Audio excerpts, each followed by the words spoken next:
எனக்கு ஒரு கெட்ட பழக்கம் இருக்குது. இது தண்ணி தான். சரியாக தூங்கலாம் ஜிம்முக்கே போக மாட்டேன். இன்றைக்கி தான் இந்த இயரோட லாஸ்ட் டே. மழை வரும்னு வேறு சொன்னாங்க. இருந்தாலும் நான் தூங்கி வச்சு காய போட்டேன். ஒருவேளை மழை வரலன்னா சாமிக்கு முட்டு ஆஃபீஸ் கிளம்பிட்டேன்.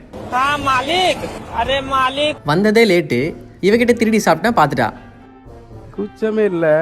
நல்லா சொல்றேன், ஃபுல்லா கேட்டுக்க. ஓகே.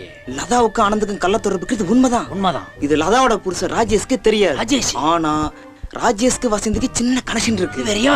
வசந்தி யாருன்னா ஆனந்தோட காதலி. இது வேற. நடராஜ் அவளை ஒன் சைடா லவ் பண்றான். ஒன் சைடா ஓடுறானா? ஆனா ஆனந்த் ரேவதி வச்சிட்டு இருக்கிறது வசந்திக்கு தெரியாது. வச்சுக்கிட்டு இருக்கானா? விளங்கிச்சா? என்னடா ஒரே குழப்பமா இருக்கேடா. யாரு கூட இருக்காங்கன்னு தெரியலையாடா. எல்லாருக்கும் விஷ் பண்ணிட்டு அடுத்த வருஷம் பார்க்கலாம்னு ஒரு ஜோக் வேற போட்டோம். உனக்கு என்னப்பா நீ பைத்தியம்? நான் கிளம்புறப்போ ஆஃபீஸில் ஒரு பையன் இல்லை. 11 வந்து யூனிவர்ஸோட சிக்னலாம். ஸோ அந்த யூனிவர்ஸுக்கு சிக்னல் கொடுத்துட்டு நனைஞ்சிட்டே வந்துட்டேன்.